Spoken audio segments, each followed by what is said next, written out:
Hi folks, welcome to Set Apart Homestead. This is Travis here at the Prepared Homestead. Thank you for stopping by to watch the videos. Sure appreciate it.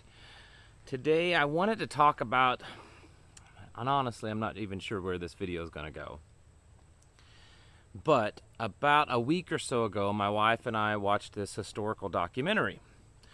And it's just been something that's been on my mind a lot in relation to where the world, or where the United States specifically, is headed or appears to be headed. And I wanted to share some of my thoughts on that. This documentary was on how Texas became a republic, how they fought Mexico and Santa Anna, and what they had to go through to get and gain that independence.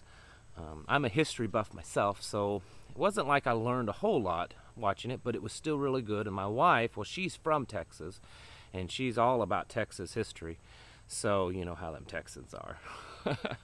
So we enjoyed watching it.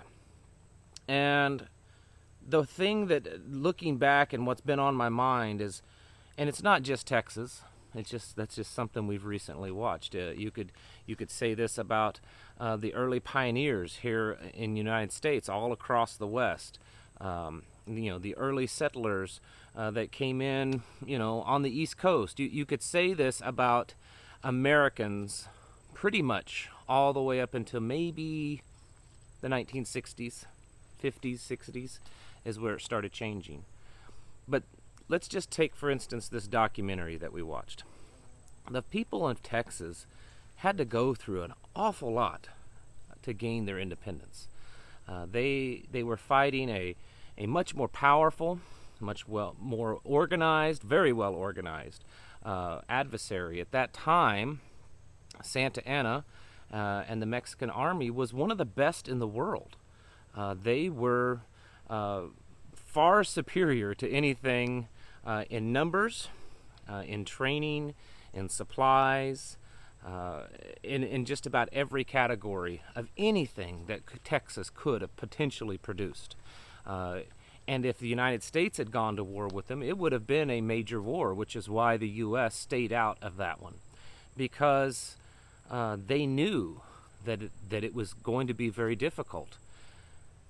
But the things that the Texans went through, the bloodshed, the horror that they had to go through to gain their independence, and then what they had to go through to settle the state of Texas, to go into the wilds and to face the dangers of nature, the dangers of the Native Americans, the dangers of other people, the things that they had to endure to settle that state. And it's the same way of all across the West when westward expansion was happening here in the United States.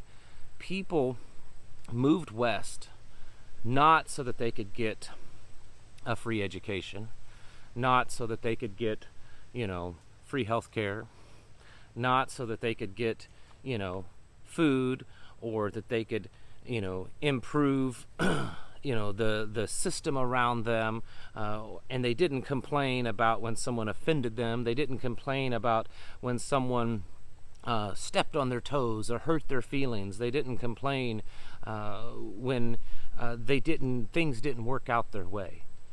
These people, our ancestors, regardless of where you're at, the people that walked before us here in this country, they paid an unbelievable cost to build this nation up and to fight for freedom, to develop this nation, and to basically give us what we have today. And then I think about how we've squandered that. And I look around and I see people complaining that, well, you may be racist, or you're a homophobe, or you don't respect my gender identity, or I'm not getting enough health care, or you should take care of my education, or I need more food and you should provide it. How about a cell phone? How about more pay for what I'm not really doing at work? Maybe we should just give everyone free housing. I mean, the list just goes on and on and on of the things that we are hearing. And some of this stuff we've been hearing for years, maybe even a few decades. But now, people are actually listening to it. There are people in government that are actually considering some of these ridiculous ideas. That you should have free housing, that your education should be completely free, that you should just get a set income every month, that the government should just write you a check every month just for existing, right? I mean, this is just ludicrous ideas that 20, 30, 40, 50 years ago people would have laughed at. And here we are today actually considering that. Because everyone wants a handout. No one actually wants to work. I am all for proper immigration into the country, and I'm all for American-made products. But the reality is the United States is lacking in a lot of hard-working workforce. And I think that's why a lot of companies hire immigrant workers, whether they're illegal or not. And of course they do it because it's cheap too a lot of times. But the American people, this generation, they're soft, they're weak, they complain, they think that they're entitled to everything. They think that we owe them something, that everyone owes them something. They become offended at the slightest thing. And I know that this is a touchy subject for anyone with my skin color, and I assure you that I don't have a bigoted bone in my body, but we live in a nation that probably has the least amount of racism on this planet, and we live in a time where there's the least amount of racism that's ever existed. And yet look around what people are doing, claiming that there's this epidemic, to the point of now state health agencies are claiming that racism is an epidemic, that it's a community and national health issue. I mean, where did we go wrong as a nation? And I'm sure many of you have an answer to that, and I could definitely give you some of mine. But we once were a great nation, and I think there's still a lot of greatness to us. And I think we have the potential to continue to be a great nation. But we have to make a decision as a people. We have to make a decision. Are we going to stand our ground and oppose this immorality, this ignorance, this tolerance to everything, the multiculturalism gone wild, this idea that everyone has a right to have everything they ever desired, and no one should actually have to work for it, and that everyone should just bow down and kiss each other. I mean, it's really to that point. We live in a very absurd time. I just can't imagine what our forefathers would have thought that this nation would, get to this point. I can't imagine my grandfather being alive during this time period and what he would say. And I could promise you there was not a more patriotic person that I have ever met in my life than my grandfather. He was a career Navy man, fought in World War II in Korea, and this man, he loved his country dearly, and he was a strong patriot. And in a lot of ways, I'm glad he's not alive to see what's going on in this world, because it would break his heart and blow his mind that we have gotten to this point so rapidly here in the United States. Going back to those early settlers, they moved west, and they didn't ask for anything. I talked about it in yesterday's video of we should start to have that kind of mentality as preppers, that we should start to think that, well, what if things got so bad that we, had to regress back to more of a primitive style of living, because the systems and the structures around us just start failing. Power structure, electricity, crude oil, food systems, all that, if those all start failing, we may have to once again live in a little bit more primitive way. And so we should start preparing our minds for that. But think of the people that lived back then. They moved west with the hope of being able to, and the idea of being able to work and work hard, harder than probably any one of you or myself have ever worked in our lives. These early pioneers. We think we know what work is. And I assure you, none of us have probably worked like those people worked. We've never experienced life how those people experienced life. And they moved west, and they carved out of just a wilderness of nature, a wilderness of wild animals, a wilderness that was completely foreign to them. And they carved out a life. And they did it without anyone's help. They certainly didn't have the government helping them. And they worked really hard. And they didn't go complaining that well, this isn't fair that I have to work this hard to make this land prosperous. This isn't fair that someone isn't taking care of me. This isn't fair that I'm not treated as equal as someone else. Those thoughts probably never crossed those people's minds. They did it for one purpose. In fact, the whole point of the people moving from Europe and coming here and fighting to establish this big, huge chunk of land as a nation was for one purpose and one purpose only, and that was to be free, to experience true liberty, to go west and to take this land that was far, far more rugged than what you're seeing behind me. But to take something like that, with no one around, no one to assist you, no system in place to kind of back you up and to supply you, and to just go out by yourself or with your family and carve something into it and to actually make it functional and to make it work and to make a life for yourself, to do it all so that you can be free, so that you know that the only one that you have to answer to every day is yourself and your God. And then now we live in a world where we're willing to give up virtually everything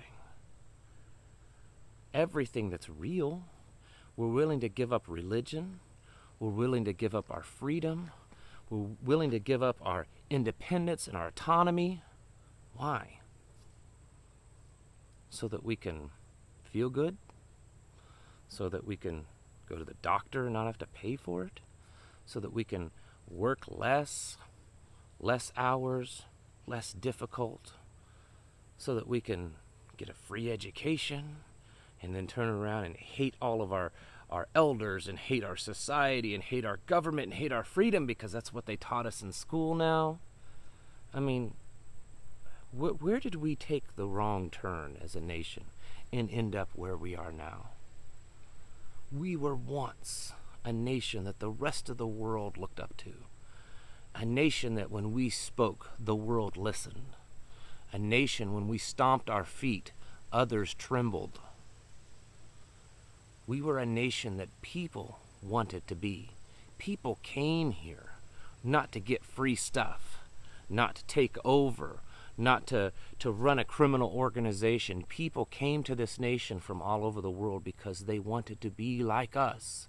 They wanted that freedom. They wanted that opportunity. They wanted that little chance, someone to just give them a chance, knowing that if they worked hard and killed themselves most of their life working hard, that they might actually have a chance to have something of their own and a little bit of freedom to enjoy it. People have done that in this nation for 200 years, coming over here just for that reason. And look at we are now. People are coming here so that they can get free stuff because we give it all away. You can get an education, you can go to the doctor, you can have a baby. I mean, we might as well give away cars and houses and cell phones and flat screen TVs too. We'll write you out a check every month. I mean, that's what the Federal Reserve Bank is now talking about, of setting up an account for every American, kind of like a bank account that you might have, but this one's through the Federal Reserve, and you'll get a debit card through the Federal Reserve. And every time now, when the government wants to issue stimulus checks for just whatever reasons, since we've now opened that floodgate to send stimulus checks out to individuals, instead of sending a check or depositing it into your bank, that money will just be transferred over into your Federal Reserve account, and you'll be able to use it through them. See, that's what we're trying to do. We're trying to take the money away from you because, well, we can't print coins anymore, and money may be contaminated.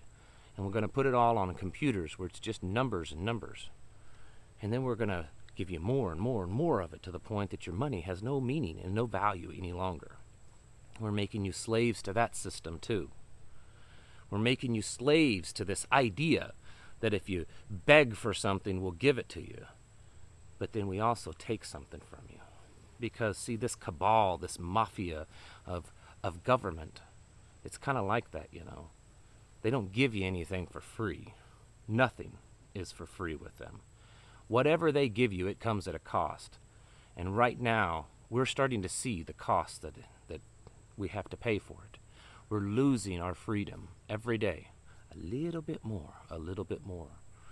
Was reading, I believe it was up in Philadelphia, or one of the cities, big cities up in that area, one of the big cities, I believe, in Pennsylvania.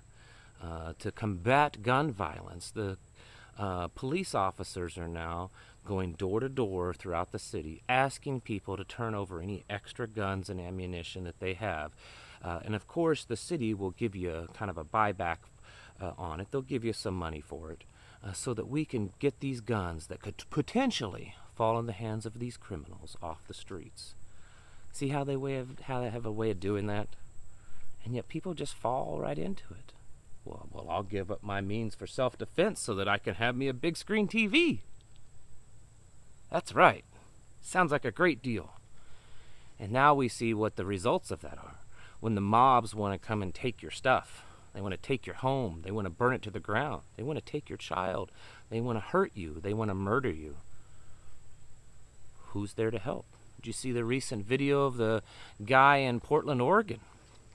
Pulled out of his vehicle, set on the ground, and beat nearly to death by the mob. Over and over again. Were there any police around? No, there wasn't. Because, well, they've all quit. Well, we've defunded them. Well, we fired him. Because, you know, we can't live in a proper modern society and have all these law enforcement around. We only want to use those to get all the people that have the guns at home, you know, in their gun safe. Those are the bad people. These people out protesting on the streets because they hate the system, well, that's okay. Let them burn down a few buildings. Let them loot. Oh, looting is just reparations, right? That's what we're hearing now. Yeah. That's where we've become as a nation. Can you imagine the likes of Davy Crockett, George Washington, you know, Sam Houston, people like that in our history? Can you imagine if they lived today, what they would be thinking, what they would be doing? Where are the Patrick Henrys in our lifetime? Where are they? Where are the people that will stand up and say no longer? Where are the cries from the silent majority that are tired of seeing their nation and their freedoms destroyed because of this grotesque, Marxist, communist, liberal ideas? Where are the modern day Patrick Henrys? Do they even exist anymore? I hear they do, and every once in a while I might see one. But we have come a far cry from what we once were as a nation.